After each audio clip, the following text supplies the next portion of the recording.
Welcome to Mortgage Markets and More. I'm your host, Peter D'Angelo. Welcome to a new week, everyone. I hope you all had a great weekend and enjoyed some time maybe outside if you had some nice weather. Today, we've got your mortgage rate update, as well as some more information on what could be helpful as you're trying to possibly buy in this market as the interest rates have gone up. Inventory in some pockets continues to be a little thin, and hopefully here's some other strategies that can help you as you look for a new home. First and foremost, let's talk about what's been going on with interest rates. I'm sure you've heard from the news. It's been, I think on Monday morning, there was an actual piece about mortgage rates on the Today Show, and other news outlets are covering the fact that mortgage rates have gone up quite a bit, quite quickly over the past few weeks. We covered it on previous episodes. This was a function of a resilient economy and about 3 months now of hotter than expected inflation data. Not hotter by much, but just hotter when we should have an expectation right now of things cooling off to pave the way for the Fed to possibly cut interest rates, cut the Fed fund rate. At current moment, that does not look like it's going to be likely in the near future, and we're still waiting to see what the Fed says at their May 1st meeting to cover what their outlook is looking like, what their policies are looking like, and adapting to the changes of this very resilient economy. So as we talk about, before we talk about the actual mortgage rates, we always like to make mention of what the 10-year Treasury bond is doing, because that is the closest market indicator to the 30-year fixed rate mortgage. At the end of last week, we saw it top off at 4.64%. That's up from 4.54% the week prior. So that increase of 0.1%, this is coming up again. We talked about it a couple weeks ago. The power of 0.1%. That's what we were off as far as the CPI was concerned, the Consumer Price Index for our inflation numbers. There's the 0.1% up on the distressed sales that we talked about. It was a 0.1% lower on the PPI, the Producer Price Index. So these are things that are kind of small margins, but having big impacts. So that 0.1% here in the 10-year Treasury bond has created a continually high mortgage rate environment, which now let's get into. According to Mortgage News Daily survey of average mortgage rates offered to clients right now, the 30-year fixed rate mortgage is at 7.44% on average. The 30-year FHA is at 6.92% on average. The 30-year jumbo is sitting at 7.62%, quite a bit higher now. The 15-year is at 6.85%. And the 7/6 secured overnight funding rate adjustable rate mortgage, that's at 7.41%. Now, if we recall a few weeks back, before things really started moving upward, that adjustable rate mortgage was close to 6.5, actually sub 6.5, just a mere 3 weeks ago. So we talked about looking at adjustable rate mortgages in the past. Is that being a possible helpful strategy to manage the higher rate environment if you've got the stomach for it from the standpoint of where interest rates could be going in the future, knowing that an adjustable rate mortgage essentially creates a timeline for you to have to refinance to fix that debt to avoid the rate going up further in the future if the rate environment's higher. Previously, I had a lot of confidence that, in the next couple years, we're going to see rates come down. I'm not so sure right now, mainly because this economy is proving to be very resilient and inflation is sticking around way longer than we were hoping for. It's that one person at your party who isn't taking a cue. People are leaving. They're the last one there. You're trying to clean up and hey, inflation. Party's over. Let's move along here, okay? That's essentially what we're looking at right now. And until we get some further guidance from the Fed and what their monetary policy is going to look like, the rate environment's going to remain elevated until we start seeing signs of inflation cooling. I honestly think that's all that we really need. We just need to see inflation to continue to cool. The past 3 months of higher inflation, that's what's creating this higher rate environment because as we've talked ad nauseum at this point, the rate environment is mostly created. If we look back at the past couple of years, it's mostly created based on expectation. If expectations are not met or things go to the side of things where we don't want to see inflation going higher, things like that, we're going to see this high rate environment persist. I still stand by the fact that I don't believe that the Fed needs to cut rates for the lending environment to normalize, albeit a rate cut from the Fed would be beneficial very immediately because we will see interest rates go down. But as we've seen before, all it takes is an expectation of easing of that, and then we start to see lower interest rates. With the bond market, we saw 4%. We were testing close to 4% and going below that. Earlier this year, we were definitely below it, and then it went up a bit when we first got the couple readings of hotter inflation. If we can see the bond market start to trade a little bit lower, those yields going down, then we can see mortgage rates go down as well, and it does not necessarily require the Fed to cut interest rates. That's my 2 cents on the matter. Again, I like to include this public service announcement with every episode.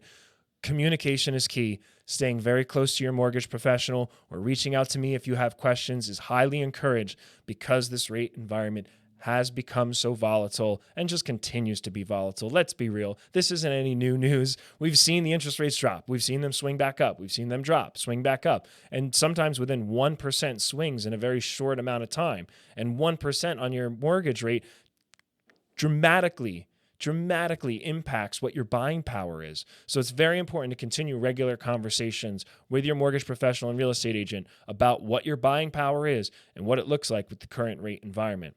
Last week, we talked about some strategies when it comes to permanent discount points, buy down points, permanent buy down to get a lower interest rate by paying a premium up front. That's a great way to help manage the budget. But what I wanted to look at today was another type of lending and another type of loan program that could be helpful because of the inventory component. Now, anything that's turnkey, anything that's halfway decent as a home, those homes are coming at a high premium with a lot of attention, a lot of competition from other buyers. Something for your consideration would be to maybe find a property that needs some love, needs some work, maybe even a little bit more on the major side. And performing due diligence is always an important factor here and understanding what that will entail to do that work. So we are going to talk today about renovation loans, renovation financing. There are a number of programs available. So instead of going into the nitty-gritty of all of them, I kind of want to give you a broad scope of what renovation lending looks like and how that may be beneficial to you. So a couple things that we're going to want to identify first and foremost. There's the term total acquisition cost. If you're buying a property and you're not doing any renovation lending, you're buying the property, you're putting in your offer, you get an appraisal done, it confirms the value of that property then and there. Your acquisition cost for buying that property is the sales price agreed upon. Let's use numbers. Let's just say you're buying a property for $550,000. That's your total acquisition cost.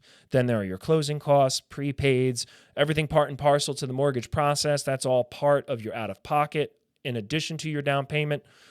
All these things get considered. When it comes to renovation lending, the total acquisition cost has a little bit more of another component to it. You have the property that you're purchasing. Let's just call it now $450,000. You got a discount. The property needs work. So let's say the property you are in contract to buy for $450,000.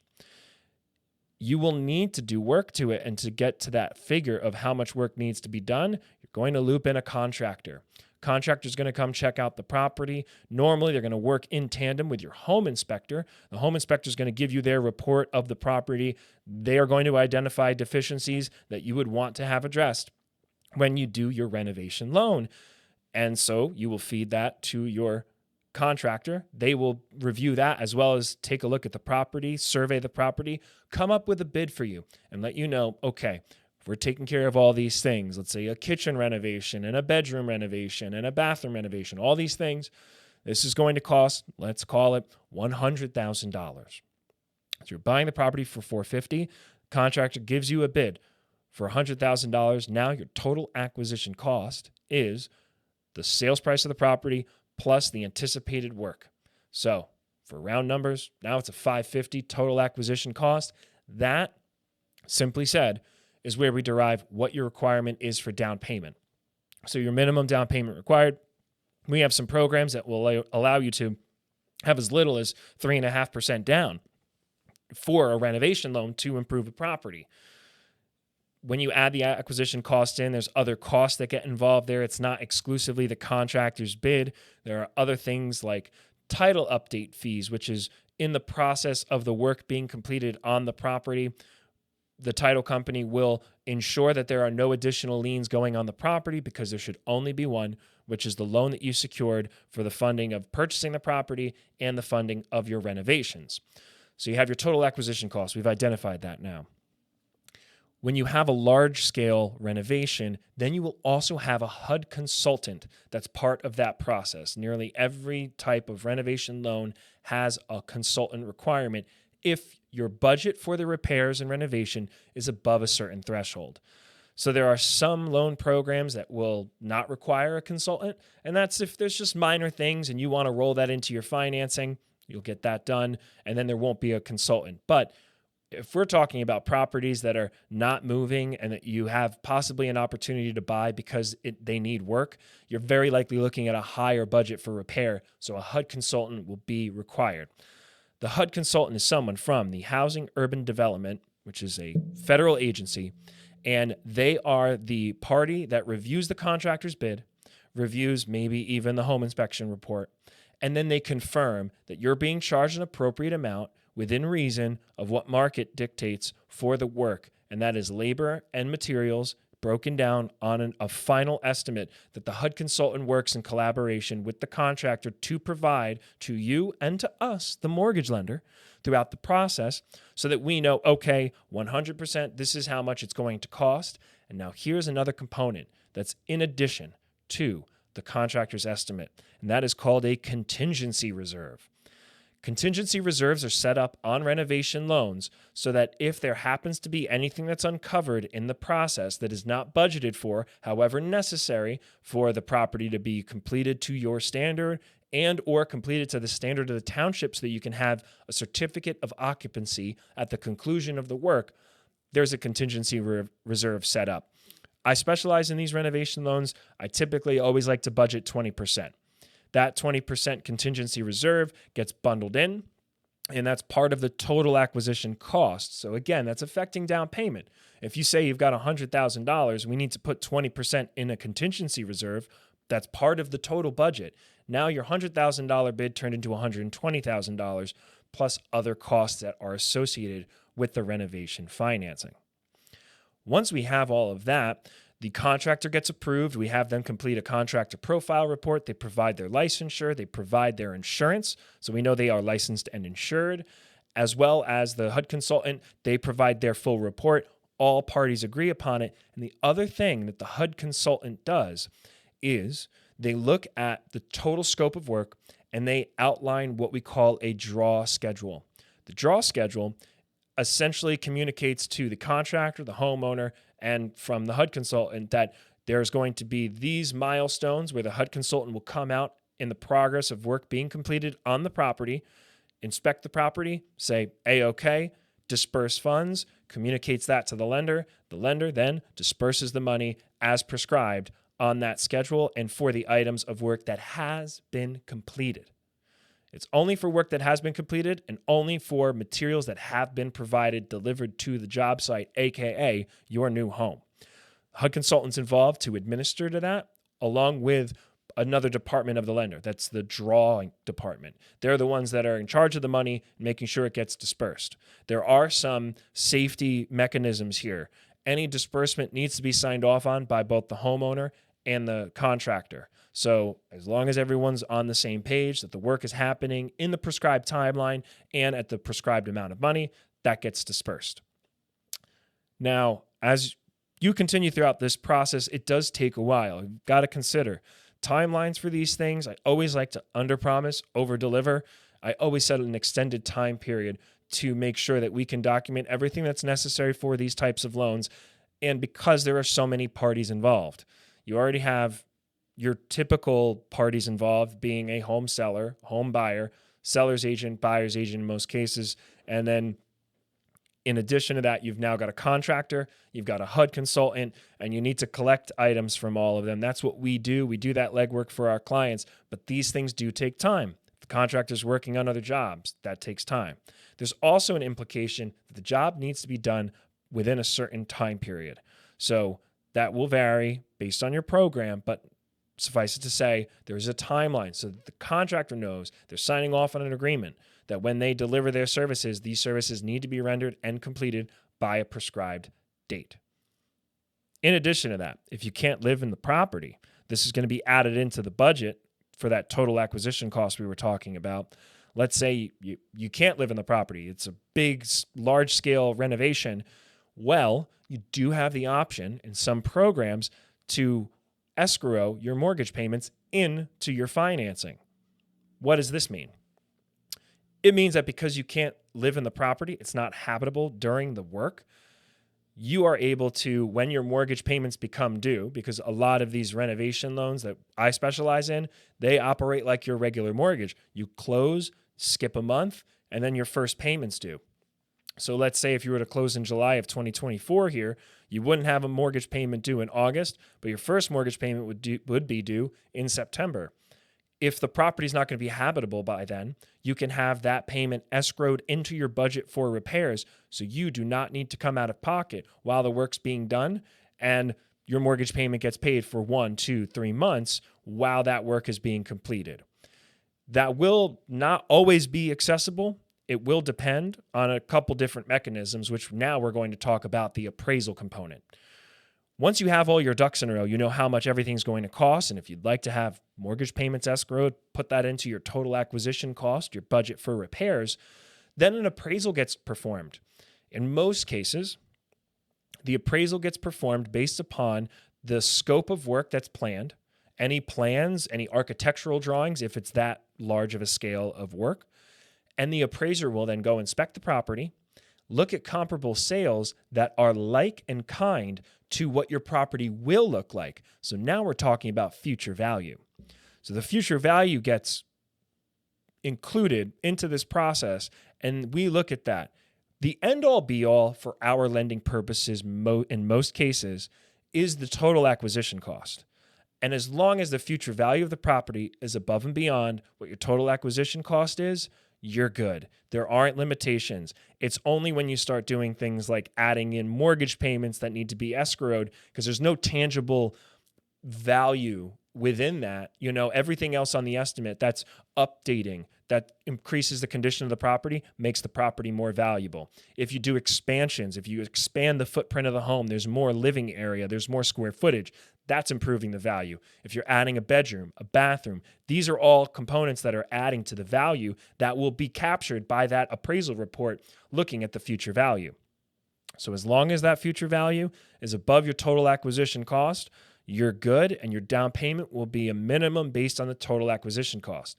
However, if the appraisal report comes in under that, you may be required to come up with more money out of pocket for down payment purposes for the loan so that we can have it properly structured and follow the guidelines for whichever program you may have elected for.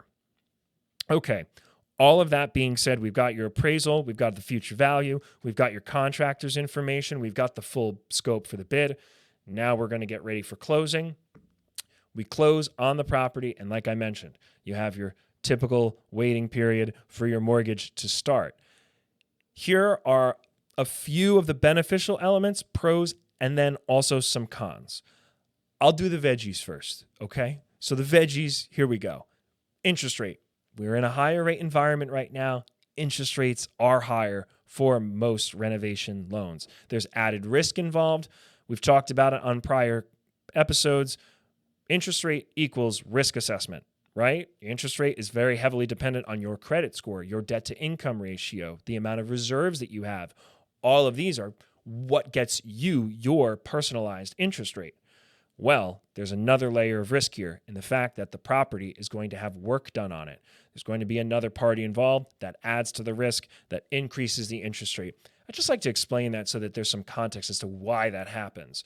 So with more risk comes a higher cost. So interest rates, number one. Number two, timeline. It takes time, and we've got to wrangle in a lot of data. We've got to wrangle in a lot of documents from more parties than normal. That time component could work as a disadvantage because it does take more time to get those completed. Third thing, not all contractors are down with renovation financing. It's very important that if you're trying to do something like this, you want to identify a contractor that has experience, number one, and number two, okay with the cash flow as far as the draw schedule with when they're going to be paid. Because it's a rigid structure, we underwrite everything, we review everything. That timeline is not typical for most contractors. They're able to normally send an invoice, bill, and then get paid. There's a HUD consultant involved. There's time that's required. So that's another con. Now let's look at some of the pros. As you're losing out possibly on bidding for those amazing homes or even just decent enough because the inventory is so low, well, you can possibly buy a property at a discount right now, do some work to it, and have much more value in the future, even considering that you have a higher interest rate and your monthly payment may still be better than what it would cost you to be super competitive for the turnkey homes or the homes that are in halfway decent condition that don't require large renovations. So one, more opportunity. That's what that boils down to. Secondly, the fact that you've got financing that's lined up, you get to actually make the property exactly what you want. That's also a wonderful opportunity for yourself when you're buying a home. Because it's so competitive, there's a lot of concessions that home buyers need to make right now. If properties aren't exactly what they're looking for, a renovation loan is a tremendous way to attain exactly what you're looking for in the home. Third, and this comes with the asterisk, you can refinance. However, as we've mentioned just a few minutes ago, we don't know where this interest rate environment's going. We have hopes and aspirations that inflation will cool and we'll see lower interest rates. However, when you get this type of renovation financing, you may have an opportunity to have some significant savings in short term after you've completed the work. You may have more value based upon where the home values are. So you can possibly refinance and lower your monthly payment with a rate and term refinance. That's something that we can continue conversation about. And the fourth, which I just touched upon just a little bit, was the value component. So you've got the benefit of having a property that's exactly what you're looking for. The home values, there's a trend, a recent trend for the past few years that home values have appreciated tremendously. There's another asterisk here. There's no expectation that that is supposed to happen in perpetuity. But if we're just looking at how things are trending, home values are continuing to be on the rise. This Friday, we're going to have our review of what March's real estate existing home sales data look like. We'll take a look then. But for right now, know that a fourth benefit of a renovation loan is that you will have higher value because not only have you put work into the property to improve the condition, maybe improve the square footage, maybe add a bedroom or a bathroom. All of those things add value in and of themselves. Now put that into an inclining environment for value. So you can get a double benefit. You put the work in. When you got that appraisal done in the process, that appraisal is telling you what the anticipated future value is. And there's a little bit less weight given to the real estate trend. They look at comparable homes right then and there. If you go out 6 months and let's say there's more home sales at higher values, you can have market appreciation to your property, compounding the appreciation of value that you just added by having all of the work done. That's it for me today. I hope you found this helpful and useful. If you're a prospective home buyer or have family friends who are kicking around ideas about buying, please share the show. And if you are a real estate professional, please feel free to share this with your clients, with any of your other partners. I'm just trying to provide value in an otherwise chaotic time when it comes to real estate and mortgages. I hope that this is possibly giving you some food for thought if you're a prospective home buyer, of some things that you can possibly do right now to be successful as a home buyer in this market. I look forward to this Friday where we're gonna get into all the details for the existing home sales data. Until then, make it a great week and take good care.